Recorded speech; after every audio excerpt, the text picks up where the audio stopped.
Mr. Speaker, I rise today to shed light on the ongoing war against American energy producers.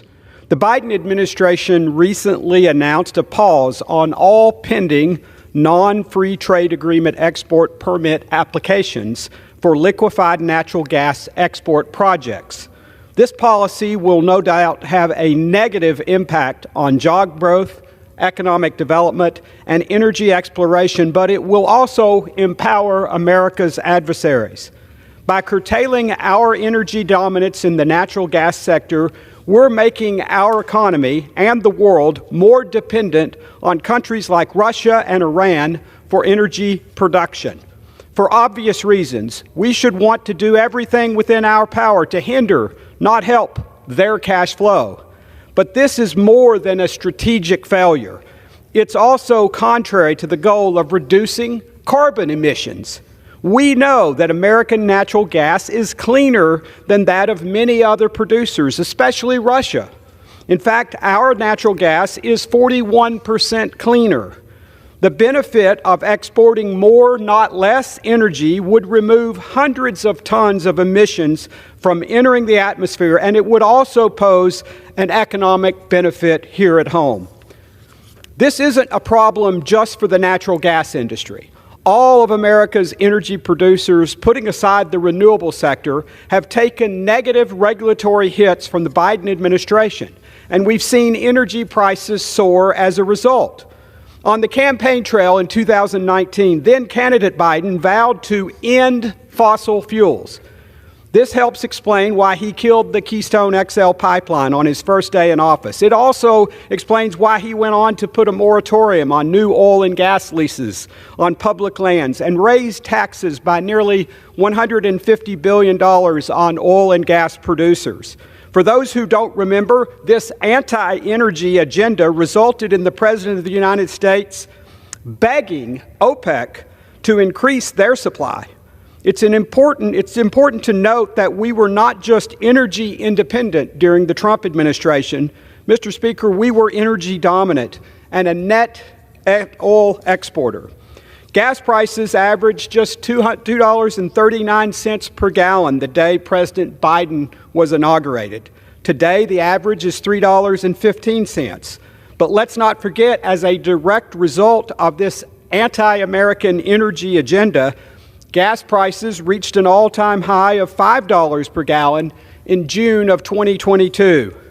The President is also responsible for the largest ever drawdown from our Strategic Petroleum Reserve, 180 million barrels of oil over 6 months.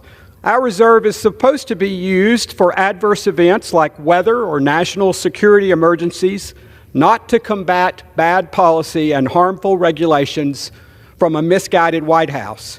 That reserve, which is now depleted by more than 40%, is at its lowest level since the early 1980s, when I was in high school. In addition to the pause on natural gas permits during his administration, the President announced he would no longer hold court-ordered offshore oil and gas lease sales in the Gulf of Mexico and Alaska.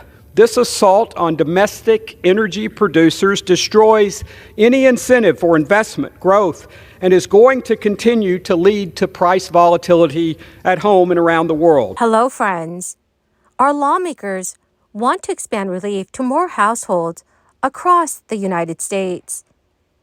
This relief would come in the form of tax credits and could be worth thousands of dollars. Many are wondering is who will be eligible to receive this money. My dear friends, I'll be going over what you need to know.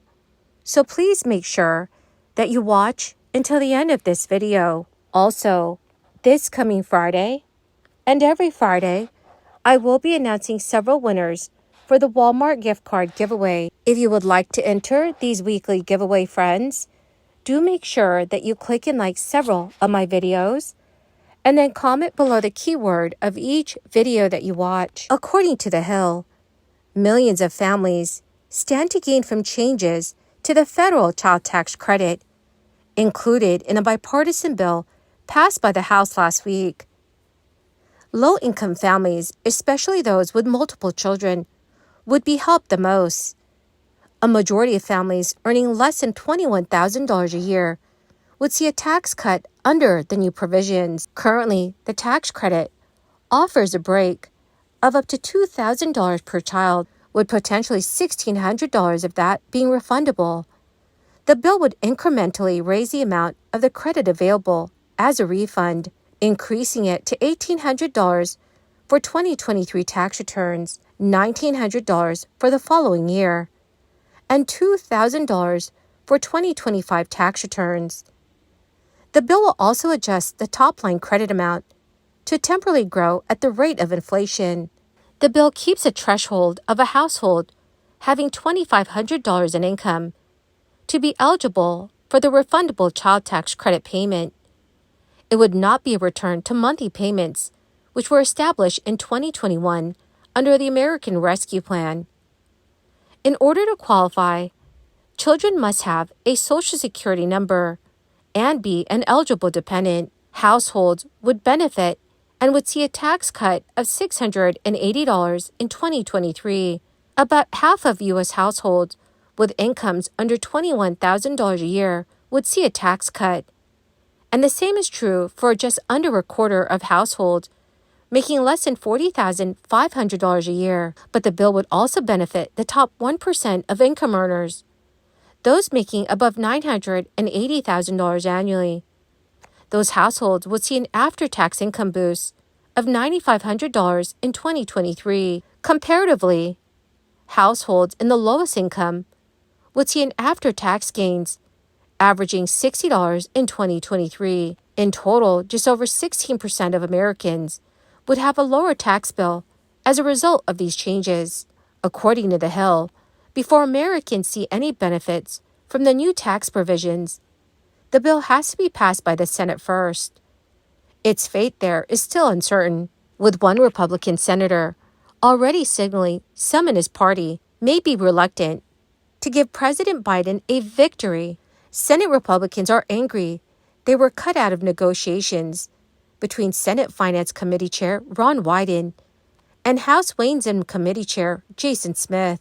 They say the bill would make the child tax credit available to tens of thousands of migrants who are being paroled into the country by the Biden administration. Also, friends, according to top economists, student loan payments jumped ahead of pre-crisis levels in the weeks ahead of payments becoming due again in October, after a very lengthy pause. Payments rose to about $150 billion annualized rate, or about twice the pre-crisis rate, and this is based on weekly payments to the Federal Education Department. How people handle student loans, which total $1.7 trillion spread across more than 40 million Americans, could be a barometer for which way the U.S. economy could be headed. Early voluntary payments could be seen as a sign of financially healthy consumers. But looking closer, Goldman Sachs says the situation may not be as rosy as it looks. The surge in payments is likely because a small share of borrowers was paying down principal on their loans before interest began accruing again on September 1st. Surveys consistently show that most Americans are already financially strapped after 2 years of high inflation. Of 2,000 borrowers surveyed in late July, 53% were already struggling to pay their other bills, and 45% expected to go delinquent on their student loan payments once the forbearance ends. Americans will likely feel more pinched with the burden of another monthly bill. During the 12-month grace period, student loan borrowers will not be reported to credit agencies or be considered delinquent if they miss any payment. However, interest will continue to accrue on their balances. Well, my beautiful and my most amazing friends, that is the end of my daily stimulus update video for today. I will be announcing several winners every Friday for the Walmart gift card giveaway. My dear friends, if you would like to enter these weekly giveaways, please click and like several of my videos and then comment below the keyword of each video that you watch. The more videos that you comment on, dearest friends, the greater your chances of winning the weekly giveaways. Thank you and have a wonderful and very blessed week.